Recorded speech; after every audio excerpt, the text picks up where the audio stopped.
বৰ্তমান মানে চৰকাৰে একদম এডভান্টেজ 2.0 মই 0 বুলি কৈছো এটা কাৰণে কাৰণ 2.0 ক'বলৈ মন নাই যেহেতু অসমত আগতেও পাতিছিলে এডভান্টেজ 1 তাৰ পৰা কাৰ কি লাভ হ'ল মই একো গম পোৱা নাই যিসকলৰ লাভ হৈছে বাৰু কংগ্ৰেচুলেশ্যন কিন্তু বৰ্তমান কৈছে যে অসমত 2.0 অহাৰ পাছত বহুত উদ্যোগপতি আহিব তেওঁলোকে বহুত টকা ইনভেষ্ট কৰিব আৰু তাৰ পৰা অসমৰ লাখ লাখ নিবনুৱাৰ চাকৰি হ'ব আৰু লগতে এটো কৈছে যে তাৰ কাৰণে কোৱালিফিকেশন লাগিব আৰু 2.0 বাৰু সাকসেস কিমান দূৰ হ'ব অনাগত দিনত দেখা যাব কিন্তু আজিত পাণ্ডুত পাইপ ফুটিলে আমাৰ অসমত পাইপ গিডালকে ভালকে লগাব নাজানে গতিকে তাত পাইপ ফুটি আজি বাৰ্ষ্ট হৈ কিমান মানুহৰ ক্ষয়ক্ষতি হৈছে ঠিক নাই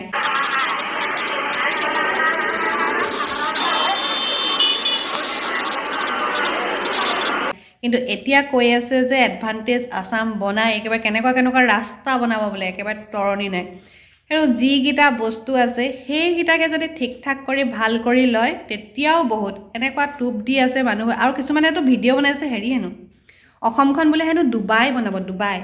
একচুয়ালি স্পেলিং তো অকমান ভুল হল দুবাই নহয় একচুয়ালি অসমখন ডুবিব কাৰণ যোৱাবাৰ যেটো এডভান্টেজ আসাম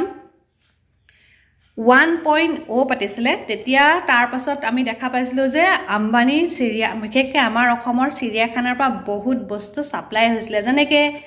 কুলাবাখটো যেটো আমি লিওপাৰ্ড বুলি কি যে লিওপাৰ্ড লৈছে ব্ল্যাক মান্থাৰ এপিছে আছিলে সেই পিছক লৈ গুছি গল কিন্তু আৰু এবাৰ তাৰ পিছত কি নিলে হাতী হোপা আৰু লাহেকে তেওঁলোক আহিছে ইনভেষ্ট কৰিব আৰু দিব যেনেকে নিবও তেনেকে কাৰণ কয় নহয় বলে সকলো বস্তুৰে সমান আৰু বিপৰীতমুখী প্ৰতিক্ৰিয়া থাকে যেটো নিউটনৰ সূত্ৰটো গতিকে তেওঁলোকে যেনেকে ইনভেষ্ট কৰিব তাৰ পৰা বেনিফিটৰ লগত আৰু কিবা নিব এবাৰ আমাৰ অসমক গড়গিটা নিব আৰু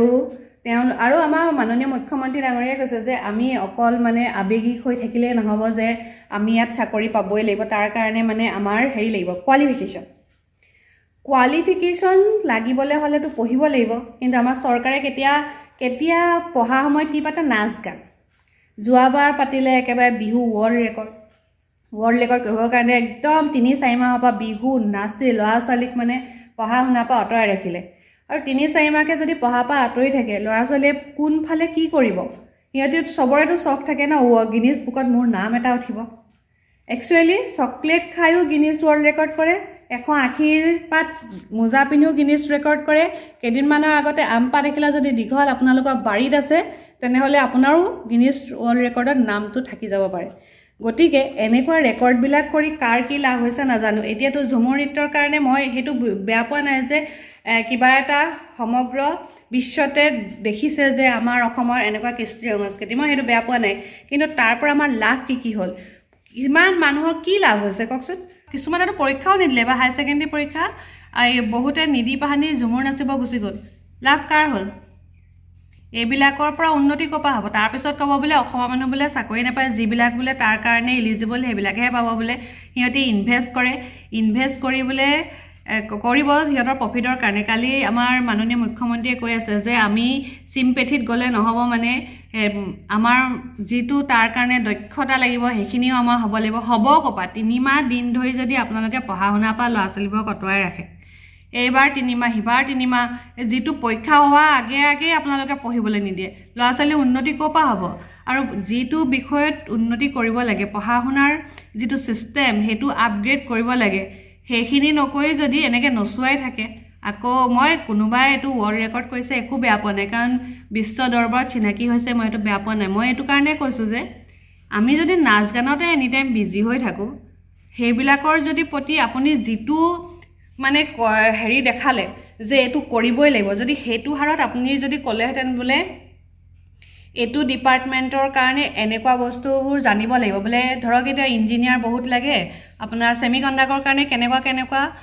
কোৱালিফিকেশন লাগিব তাত কেনেকুৱা ধৰণৰ চাকৰি ওলাব সেই চাকৰিবোৰৰ কাৰণে বলে তোমালোকে প্ৰিন্সিপালছ পঢ়া তোমালোকে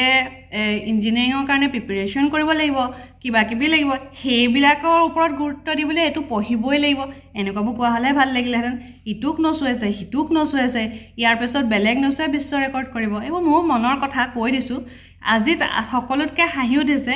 এফালে 2.0 চলি আছে এফালে পাণ্ডুত পাইপ ফুটিলে কৰি আছে মণ্ডপত এনেকুৱা এটা জুৱালি মুখৰ নিচিনা আহিছে আমি ভাবিছো কি হ'ল কি হ'ল আমাৰ গাঁৱত শিলগুটি লাগিছে, আমি পলাইছো আৰু আমি শিৱৰাত্ৰিৰ পূজা কৰি আছো, আজি প্ৰসাদ খুৱাই আছো, চব প্ৰসাদ বিলাক নষ্ট, আমি পলাইছো মন্দিৰৰ পৰা। এইটো হ'ল কিমান সময় ধৰি হৈছে মিনিমাম আধা ঘণ্টা ধৰি এনেকুৱা হৈছে, কাকো কোনোবাৰ দেখা নাপাওঁ। আৰু এইটো আজি 10-15 দিন ধৰি আছে, এত ডেঞ্জাৰাছ যে লাগে নাই, এটা এক্সিডেণ্ট হৈয়ে থাকে। পানী বহুত উঠছে, আমার ঘর বাড়ি বেয়া হয়েছে, মন্দির পূজা করে এসো তাতে খিচুড়ি বেয়া হয়েছে, মানে গেমনে গুরুত্ব নকরে, এনেকা বেয়া হয়ে গেছে আমার। এটা আমার ঘর বাড়ি একেবারে বেয়া হয়েছে, টিন সব চেপটা হয়ে গেছে, ভাঙি গেছে। হ্যাঁ, কমসে কম আপনার 50 ফুট উপরে উঠবো।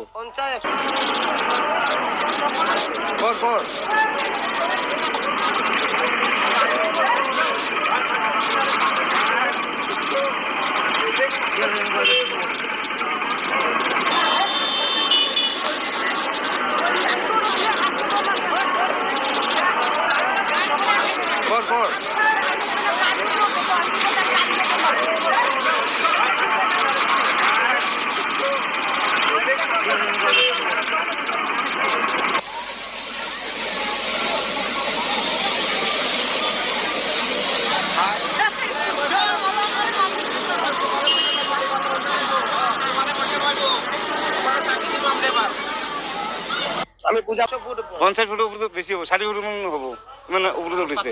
পাথরগুলা। হ্যাঁ, আমি ভিজি গেছো, আমার ল'ৰা ছোৱালী কান দিয়েছে, ইমান পানী গেছে,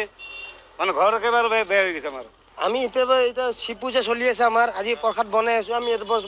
যাই আছো, ফট কৰি পাইপটো ফাটিছে, এনেকুৱা বোমৰ নিচিনা আৱাজ আহিছে, এনেকুৱা হৈছে কমচে কম 50-100 ফুট ওপৰত গৈছে, 100 ফুট ওপৰত এনেকুৱা আহিছে, পাথৰ লাগিছে, আমি পলাইছো।